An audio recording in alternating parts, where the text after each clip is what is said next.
Hold on to your butt. Come on, sucker. Let's get it on. Oh, you want to fight? You want to fight? I do not entertain hypotheticals. The world as it is vexing enough. You don't know anybody named Iris? I don't know nobody named Iris. Can I have a piece of toast? I don't give a damn what you think you are entitled to. We are changing the course of history as we see it. That is what Wesley demands. How could you do this to me? Really, I want to know. Why did you do that? What you feel only matters to you. Step back for 1 minute and look at the big picture. And that's all. No, not for the real fire. We offer you a bond, a family that very few can understand. Help me. Help you. And don't do drugs. Or whatever movies with Wesley and Iris. What up and welcome to Or Whatever Movies. I am your co-host Iris and I am here with my older brother, Wesley. Today we are reviewing a film from 2020, a Sundance darling. Mountain Dew presents Minari.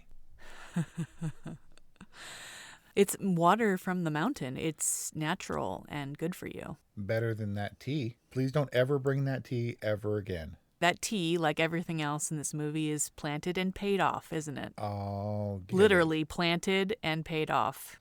I don't know about paid off. That guy who was going to buy their vegetables when they were creeping in his alley, is he still going to do it? I'm guessing that the deal may stand. It seemed kind of happy ending-ish in the sense that the deal might stand and the dude would have to wait for the next crops or whatever. But yeah, the ending was all really hastily wrapped up, I thought. We spent a lot of time in slices of life type scenes, and then we're like, fire, and let's wrap things up. Let's get out of here. Yeah, it's telling. It's both good and bad, because you know that Kelly's invested when at the end of the movie, when it goes to black, she goes, "That's it."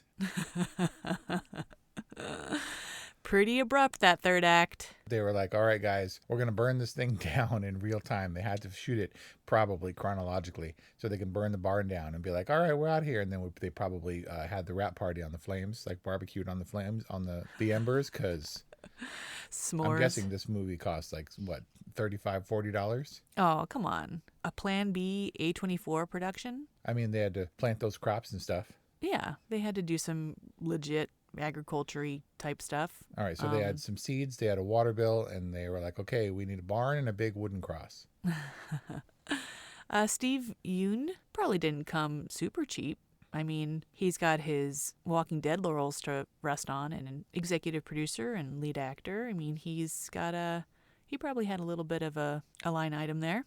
Yeah, so for Steve Yuen, you either know that dude or you don't, right? Yeah, I mean, he's had some things here, and he was in the new Twilight Zone, but yeah, I mean, Walking Dead was huge, right? And he had a pivotal emotional role in that series that was super long. I mean, I don't know, is Walking Dead even still on? I think it is. I guess so. He is a fan. Glenn, the character, was a fan favorite, though. Oh yeah, but to see him in this role playing a archetypal Korean dad figure was different. I mean, he was kind of like this weird American sweetheart in Walking Dead. And here he seemed legitimately like an immigrant. And his Korean-tinged American accent was so spot on. And I mean, to my untrained ear. And he just seemed like a foreign person to me. Can we take this moment to say hi to Chill? Hi, Celia. If anyone's listening to this review, I know you are. I did intentionally hold back from asking Celia about this movie specifically because I don't want to only ask her about the Korean movies. That's got to get annoying, right? Well, look, I was happy to have a Korean film for once that in no way reminded me of Parasite until I watched some of the supplemental stuff, and all anybody could talk about was Parasite and the precedent it set and the road that it paved for Korean movies. In this case, a distinctly Korean-American movie. I would almost invert that to say an American Korean movie. Like, this movie is like pure Americana. It just happens to have Korean immigrants in it. Do you know what I mean? Except it's a Golden Globe winner for Best Foreign Film. Oh, interesting. You're right. Yeah, I didn't think about that. The Globes said that Minari was not eligible for Best Feature in a drama category because 40% of the dialogue is Korean. So it's not based on country of origin or distribution, but literally dialogue? Yeah, what do you got to say about that? How do you defend yourself against that? Hollywood Foreign Press Association. Well, they're under so much fire and scrutiny right now. I think that they might be changing things up, or at least hopefully, if they're, conscientious. Well deserved for many other reasons. Anyway, going back to your original story, Steve Yuen looked awfully young with his fully fleshed out family and his determination to start a whole new life after moving from Korea to start a new life in California and then moving to the Ozarks to start another new life. Like, that dude must have started young. But then I saw him in his little pleated pants and his sort of tired, resigned, yet strangely optimistic face. And I was like, it's true. He's fully in dad mode, even if he doesn't quite look like it. I continually do this, and you know this, balance these people at these stages in their life versus where I am. Like, when I consider what dad was doing by the time he was my age, it makes me feel kind of crappy.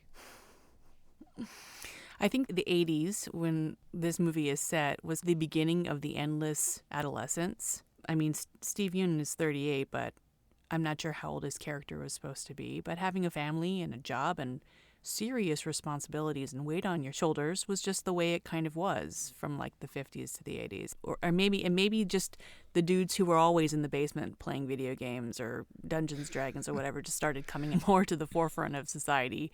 But yeah, it seemed like that there was kind of a shift there. So is it that kids today, and let's use males as an example because that's what I know, it wasn't necessary for them to be like, it's time to put childish things away and grow up? Is it that they were lazy and not as hardworking as their predecessors? Or is it that they were so prosperous that it enabled them to be like, I'm not going to be like a man today. I'm going to go in my basement and play my Nintendo. Yes, and both. I think there was such an emphasis on growing up, becoming a man. The American dream was still a big deal, especially for immigrants, and certainly is still. It's a uniquely kind of 80s work ethic for immigrants that they can come here and they can realize the American dream and they have these ambitions and they genuinely believe if they work hard, they can transcend chicken sexing. Yeah, there was a line that I thought nobody's ever said in a movie before. And spend our whole lives chicken sexing or something. I was like, that is a first for that line in the history of movies. It might have even been in Korean. Do they have machines to chicken sex now? I have no idea. That seems awfully labor intensive. Yeah. Yeah, Mom was talking about that last night. I watched this movie with Mom. Interesting. And the perfect movie to watch with Mom. Not only was it available with subtitles, but it was intended to be watched with subtitles, which, as you know, is Mom's preferred way of only way of really watching and understanding a movie. As well as yours. It was gentle and not violent, and she was laughing the entire time and like looking at me and being like, yeah. Like she totally agreed with these people. Like it was the perfect movie for Mom. She loved it. They arguably would have been more or less, it would have been age appropriate. So, but if we can, just for a moment, let's go back to the American dream, because that was typified, at least again, from a male perspective, when the American dream as it was established in the 50s was certainly a male thing, right? That was 2 cars, the white picket fence, the 2 kids kind of vibe. And I guess the lady being the homemaker. But that is a goal that isn't telling necessarily of the work not only to achieve that goal, but to sustain that goal. And granted, they struggled. I mean, maybe they could have had some semblance of that where they lived, but it required constant work around the clock on both of their cases. And he was taking a leap of faith to plant a garden, and whether or not he had the irrigation to upkeep that garden. So I'm tying this back into Mom in that there weren't a lot of stakes, but there also wasn't the spelling out of this is a disaster, and if the water doesn't come through, we're not going to make it and we're all going to starve in the night.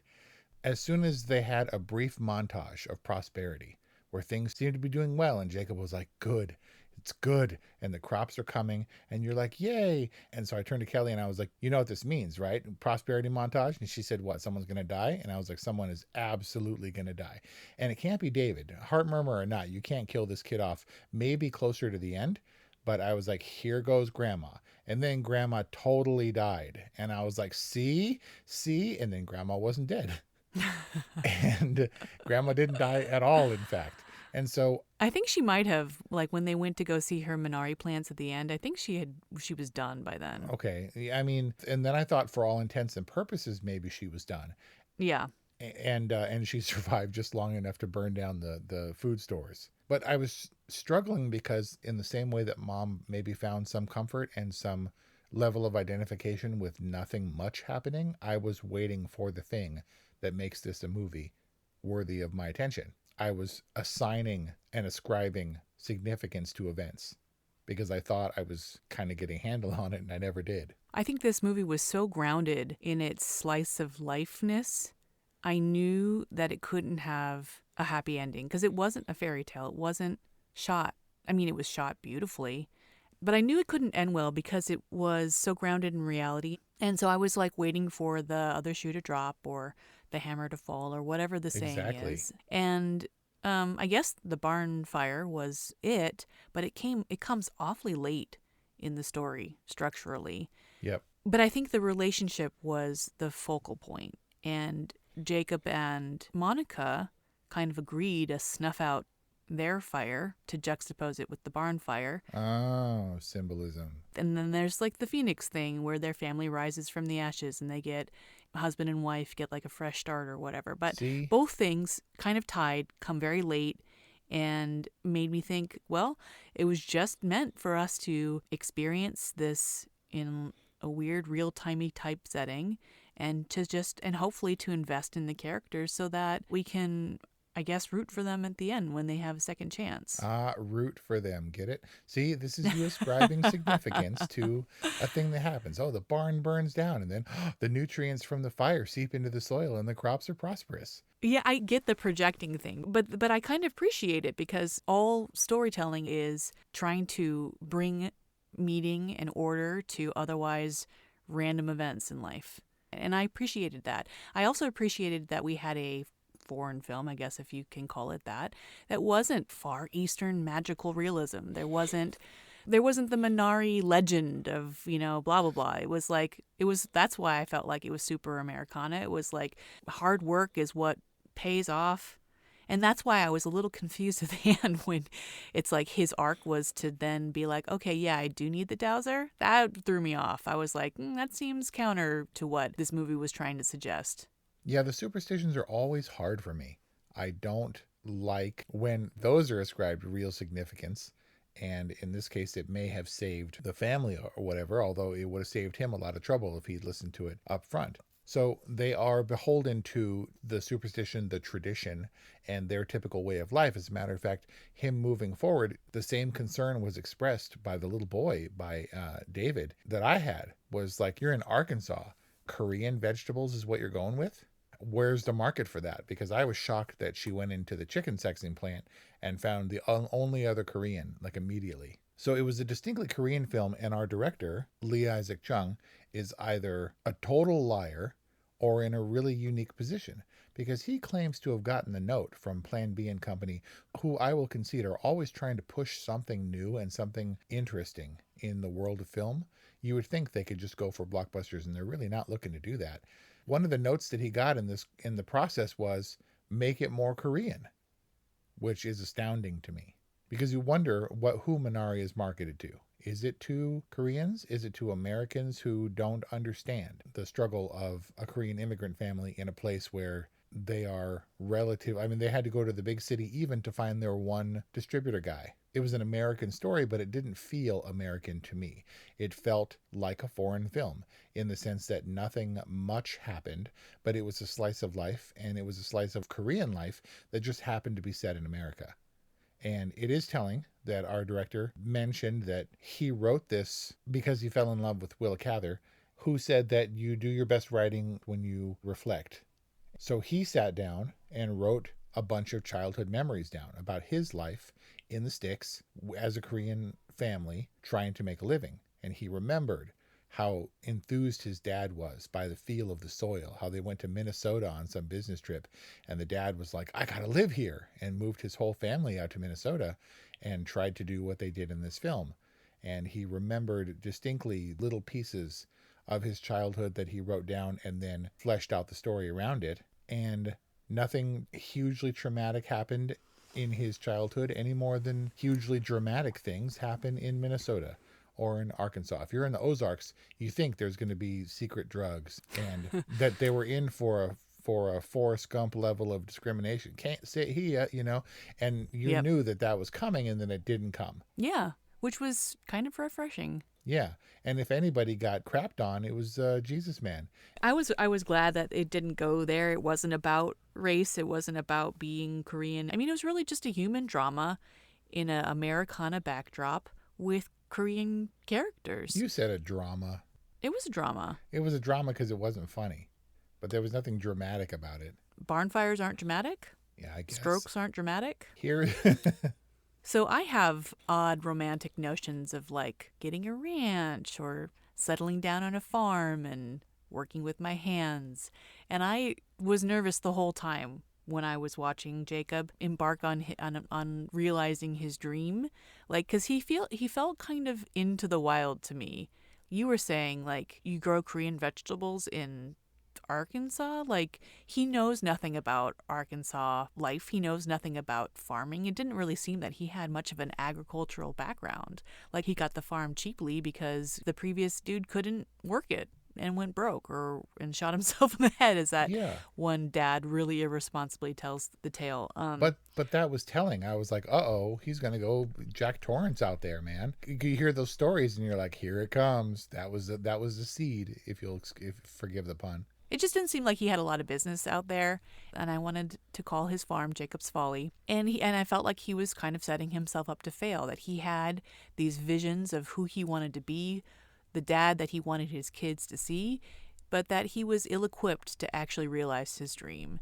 And so I was kind of thinking that the practical come to Jesus moment for Jacob would be that he would say, I was wrong, or I can't do this, but they try again. And maybe now that he has some experience under his belt, they'll succeed. But for me, it's always come back to the ending and kind of how not only was it hasty, but it seemed just not what I expected. It seemed counter to what the movie was setting up. So that's the question for me, was what was the movie setting up?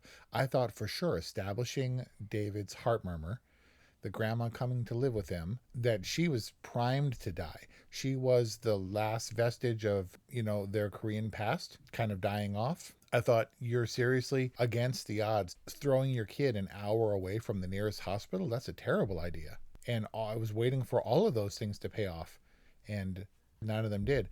He didn't even qualify, I don't think, as the American dream seeking alpha male dominant Korean father figure that I would have expected, where he is the unchallenged head of the household, where he would be like, it's my way or nothing. How are you going to get back to Korea? He was like, you can take the kids, but this is kind of my destiny. This is what I have to do. I likened this movie in a way to Minari. What is Minari? I don't know. What's this movie about? I don't know. But it's going to grow and it's going to do its thing unsupervised down by the river. I thought the Minari was going to be, this is me projecting onto this movie, I thought the Minari was going to be this exotic, rare, super expensive mushroom that grandma was going to grow down by the river and was going to become their prosperous crop and was going to save the family. Or she dies and they sprinkle Minari's, the seeds that she brought, over her grave, and her decomposition makes the crops prosper, and that saves them. Something, man. But I think that they did wrap up these story elements. It was just really subtle and it was really hasty. The boy's heart murmur thing, in the middle, it's the hole is closing, but also at the end, he runs to grandma and he's running and he's overcoming the limitation that his heart and his parents have put on him all of his life. Oh, look at that. I just got that now. David, don't run. David, exactly. It was so subtle. They committed to a tracking shot, and I was like, that's kind of weird. And I just got that right now.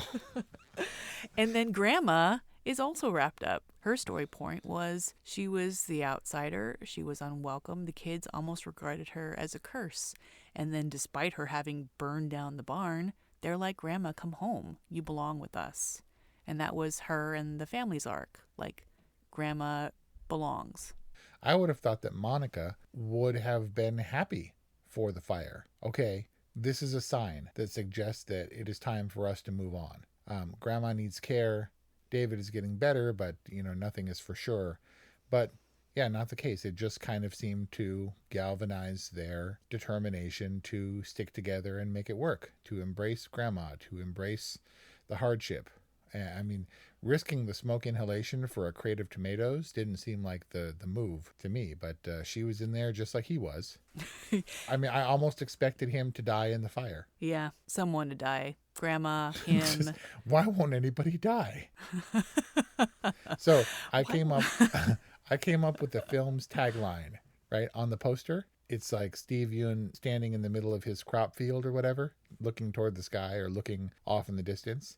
And it would be, sometimes smaller is louder and loud is good. How about that? That's a direct quote from the doctor. Is that imagery yours, or is that the actual key art? Probably him both. In a field looking at... If that doesn't work, I'm going with Ding Dong Broke In.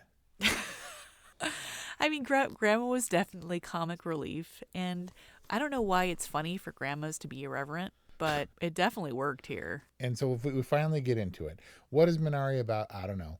What happens in the movie? Not much. But it's a joy to watch these characters on screen, these actors. I kind of expected a lot of attention on David, on Alan Kim. Seems like a newcomer. He did win a Critics' Choice Award for acting, and he broke down and cried. It was very cute. The standout for me was definitely Nai Nai. Nai Nai was the bomb. Not the only farewell comparison, but yeah. She was delightful, and I couldn't tell if she was the best Korean Nai Nai ever, or if she was an amazing, stellar actress. But that aloofness and her being totally engaged in what was at the time WWF wrestling in the 80s. Oh, yeah. Squeezing his cheeks and playing games and calling everybody a bastard was awesome. It was amazing. And then I came to realize that no one else was at fault. Even with the kids, I didn't feel there was a false step in this movie in terms of acting. I think everyone did a great job. It was just understated for everybody. The more I think back on it, I like the Monica character. I like the Jacob character, even though he was a little bit too focused on what seemed to me an unrealistic dream. But I liked watching everybody in this movie, so the plot sort of fell away, and I was okay with that because I was happy watching everyone, including Will Patton, who I didn't expect and who I thought was going to snap, but who didn't and was just quirky and fun. The grandma performance was definitely the most colorful, but wasn't distracting. I think the acting, in addition to the cinematography, the score, and the pacing were all intended just to ease us into this warm bath and for us to kind of forget that we were in it and to enjoy it for what it was. Every scene in this movie is complete, and because the whole intention was for us to be immersed in this family's life. And largely those were the types of films that conditioned us to receive this movie in a way that I was a little bit unsettled. Coming out of the movie, I wasn't sure how much I liked it because it was abrupt and because I thought I knew what was going to happen and then never did. And then I was wondering, is it valid if it not only doesn't adhere to any of my expectations, but doesn't really set up expectations of its own? It wasn't intended to be an overly dramatized or romanticized or idealized lifestyle. Or contemplative. It wasn't even particularly petty or contemplative. Right. It was just slice of life in a Norman Rockwell sense, where they look a little bit different and their traditions are a little bit different. But I mean, for me, Sling Blade isn't about the inevitable conclusion in retrospect, but it was me liking this world, these people in those lives, as much as I wouldn't necessarily want to be a part of them. I looked at every B-roll shot, every establishing shot of Arkansas, and I was like, oh, that's not for me. But it was for Jacob and Monica, I guess, and family. What do you think about Minari in context of this year's other award contenders? I expected 2020 to be the worst year for movies ever, and it really wasn't. It seems like we had a bumper crop of surprising movies, to use a farming term. Everything that finished filming just before the shutdown is all coming to prominence now, and some of those films have been delayed. So maybe 2021 Oscars are going to be total garbage. We'll see. I think that it's a noteworthy inclusion because we have a lot of diverse themes and movies this year. I'm not sure that it's strong enough to blow everybody away because there are a lot of strong movies that blow people away in them. And that is going to be the focus. Except for Nomadland to defy exactly that sentiment. The only problem with Minari, other than a rather abrupt ending, was my expectation of there being a problem and having no problem to resolve, and so I felt like something was missing. Is there like an undercurrent of evil running through this typical, I guess if you can call them, American family, this Korean American family? Is everything bubbling beneath the surface, and the evil will come forward as the Will Patton character carrying his cross seems to suggest that it will. He sees the evil and can dispel it with the goodness. And are we ultimately going to see that come out? And then it didn't. And I realized that the shortcomings of this movie are the shortcomings that I projected on it because of my shortcomings and expectations for a movie like this, I guess. I can't find fault in Minari. I can find fault in the characters' motivations, in some of their choices, but it felt real. Kids don't automatically love their grandparents. When their grandparents are ill, kids don't know to take it seriously. They don't run screaming down the hall. They confer in the hall and maybe even wonder if they're going to get in trouble for announcing that grandma peed herself. I wasn't sure if I was going to give this a good review. And I think I'm firmly giving Minari a good review. It is an all right movie. Is it a totally movie? I don't know. It depends on what you expect to get out of movies. And it is investiture of time that I don't know is going to pay off for everybody. Sounds like it did for Mom. Guessing it would have for Dad, but I don't know, for everybody else. I think Minari was, like to you, a surprise to me, and a good one at that. So that's my official rating on Minari. 818-835-0473. That's our hotline. Let us know what you think about Minari, or email us or whatevermovies@gmail.com. Also, if you could let us know about what you think about Minari, the plant. What is Minari? What does it do? I could look it up. I probably will look it up, but we're reviewing this movie hot on the heels of watching it. What is this movie about? What is Minari? Let us know. Thank you for listening to our review on Minari, and we'll see you next time.